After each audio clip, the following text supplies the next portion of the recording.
Welcome to another Doulos Financial Coaching YouTube channel. I'm Levi Bimba, your personal financial coach. Today we're going to discuss the dirty little secret about credit card rewards programs. But first off, I want to talk about what a credit card is. So a credit card basically is just a short-term loan. Every time you swipe your card, you are essentially promising the credit card company or the bank that you will be paying back the money that you spent in a reasonable amount of time, usually every month before interest rates kick in or late fees kick in. So credit card equals a short-term loan. So what are credit card rewards? Well, credit card rewards are rewards or gifts, offers that they give you for using your credit card. So for example, one of the rewards is you get 1%, 2%, 3% cash back on every dollar you spend on your credit card. So if you spend $100, you'll get $1, $2, $3 back for every dollar you spend, you get 3% back. So other rewards include airline miles. So if you have so sometimes these credit card companies will have deals with these airline companies where if you buy a trip using your credit card, you can take some of those points or some of the cost of that trip and put that in a separate account, or they'll put that in a separate account for you. And you can store those points and make a certain amount of miles or a certain amount of points, and you can use that for a free trip down the line or something to that effect. Also, some of these airline miles also include rental cars or hotel stays as part of the deal. Other discounts include discounts on clothing, food, gas, things of that nature. All of it is to incentivize the people who own these credit cards to use them so that they can continue to rack up these rewards and feel good about themselves. But the question comes in, how do these companies pay for these rewards? People are not in business to lose money. They're not offering you these things to lose money on the back end, and because they wouldn't be doing it if they didn't have an incentive to make profit or somehow to make profit from it. So the question comes in, how are they paying for it? And there's an interesting New York Times article that came out that is entitled "The Dirty Little Secret of Credit Cards Rewards Programs." And I just wanted to walk through this article in the next few minutes and talk about it. And it starts off by saying there's an undeniable feeling of excitement when you turn your daily credit card swipes at Starbucks into first-class airfare or a weekend jaunt to Costa Rica. And I think that's exactly the feeling that these companies want you to have. Is it makes you feel excited, it makes you feel good when you're using your points, turning them in, you're getting rewards, and it makes you feel good about the fact that you are actually getting something back for what you are spending. And this is obviously not foreign. We're being bombarded now with all of these apps from every single company, fast food, retail. Every company has an app and they offer rewards in some form or fashion because they want you to keep using it more. And I am guilty as charged when it comes to the McDonald's app, because ever since that app has come out, I have probably spent more at McDonald's since the genesis of the app in the last couple of years, and I probably spent my entire lifetime at McDonald's. But the article continues and it says, thanks to mobile banking and the ease of auto pay, you can scrupulously avoid any additional costs by paying your monthly bill in full. Free flights and exclusive discounts abound. Something for nothing, right? Not exactly nothing. That's what we have to keep in mind. These credit card companies are not doing this out of the goodness of their heart. They're not just trying to give you these gifts for nothing in return, and this is all just pure altruism. These companies are not in the business of altruism. They're in the business of making money. As one of my old co-workers told me, the bottom line is the dollar sign. That's all that matters. Article continues and it says, in other words, when you book a hotel room or enjoy entry to an airport lounge at no cost, poor consumers are ultimately footing the bill. That's something you have to think about. If you are one of those who are using credit card rewards and thinking that you're going to get a deal out of it, you have to think about how these companies are paying for it. Usually it's poor people that are paying the price. And it goes on to explain why. It says high-income travelers are also less likely to carry balances that incur interest charges and late fees, which traditionally increase profits for card issuers. So, to offset the cost of paying lavish rewards to these consumers, banks have sought to maximize other usage-based revenues. So a lot of rich people use credit cards for the rewards because they're able to afford it. And usually richer people do not carry balances on their credit cards, and they're able to pay them off every month and don't have to worry about it. So they're able to take advantage of a lot of these rewards. And these credit card companies are kind of scrambling, we're gonna have to find out somehow how we're gonna pay for all of these rewards that these rich people are using. And we're gonna have to cause those costs to be used by the people who are not paying their balances off every month, that are actually paying interest and paying fees every year because they don't have the money to pay off their balances every year. And those costs that those poor people are paying are actually going to subsidize the rich people who are using these rewards for their own benefit. The New York Times article continues, inter-exchange fees, or the money it costs merchants to accept non-cash payments.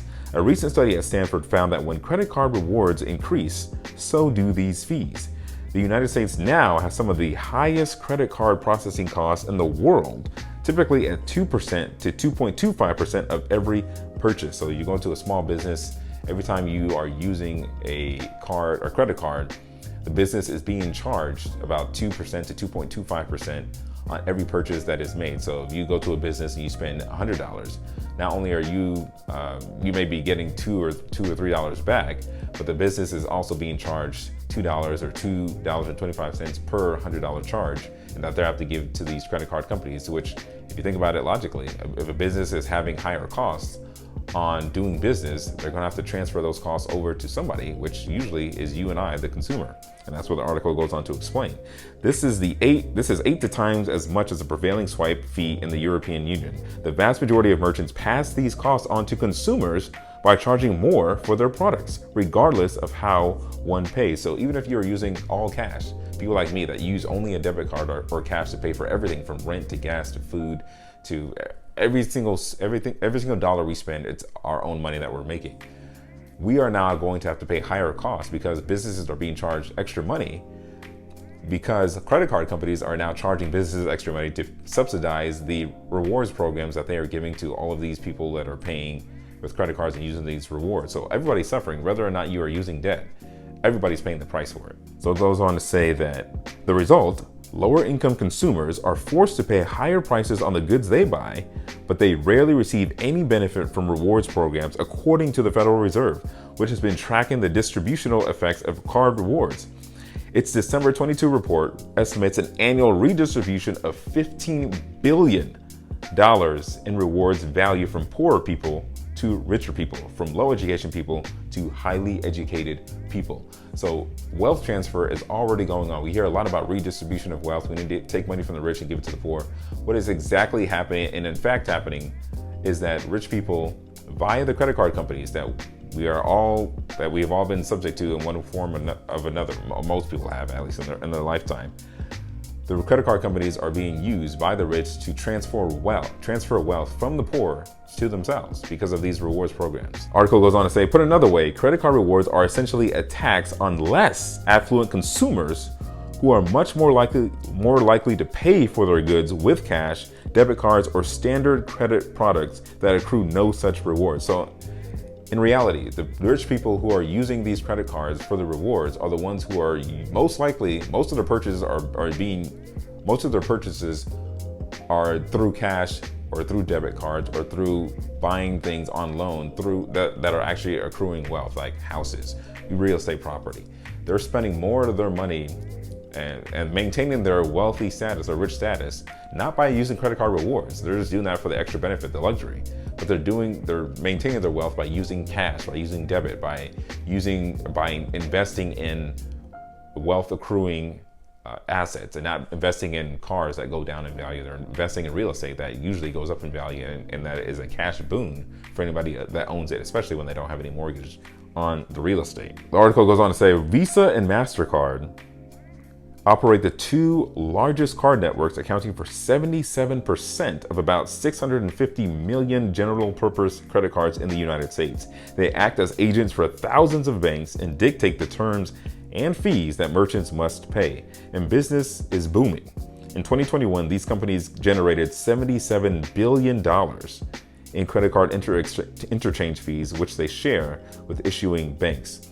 So again, these interchange fees that are being foisted on the businesses that are using cards from Visa and MasterCard, businesses are having to raise their prices. And so in effect, we are all having to pay more money for the basic goods that we buy, food, clothing, any services that we use going out to eat or getting our tires changed or whatever the case may be. We're all having to pay more because businesses' costs are increasing because of these rewards points that these credit cards, because of these rewards that credit card companies are offering. And because of that, they're having to subsidize the rewards by increasing the fees that they're charging to these businesses. Again, Just for, again, I've repeated it multiple times, but we're all paying the price because of these rewards points, whether or not you use credit cards. The aggregate cost of credit card points, New York Times article goes on to say, driven by Visa and MasterCard's long-standing interchange duopoly, spurred Senators Richard Durbin, Democrat of Illinois, and Roger Marshall, Republican of Kansas, to introduce the Credit Card Competition Act last July.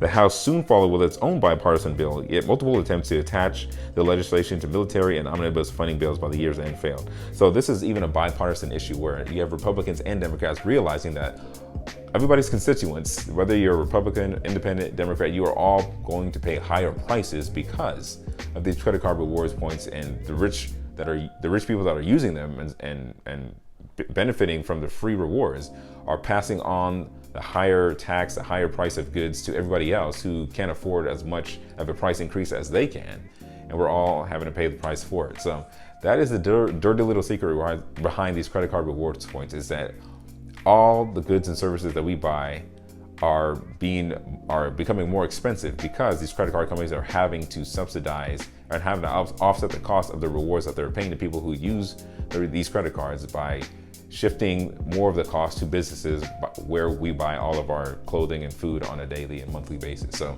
that's the dirty little secret of credit card rewards points. If you can still use a credit card after that, I mean, more power to you. But I mean, I think that kind of shows you how this credit card is not good for your financial health. It's not good for your financial well-being. The rich people themselves do not use it at the same clip that poorer people do. Most rich people pay cash for the things that they buy. They buy 2-year-old cars or older and pay cash for them. They invest in their 401k. They don't use debt to get ahead. They invest in assets, or they start a business, or they do things that are going to help them maintain their wealth, and debt and credit is not one of them. So hopefully after that kind of opens your eyes more about these credit card rewards, and you think about it going down the line, and you maybe think more about how you are spending your own money, and if you need help, and how you can get out of being even entrapped to credit card rewards or having to pay credit cards off, I can show you as your personal financial coach the best way of getting out of debt. Schedule your free consultation today, free 30-minute consultation at ramseycoach.com/Doulos Financial Coaching. The link is in the description. So if you are ready to bust debt and start building your own financial legacy without debt, contact me for a free consultation today, and I'll show you exactly how you can do that. So thank you for watching this video, and we'll see you in the next Doulos Financial Coaching YouTube video.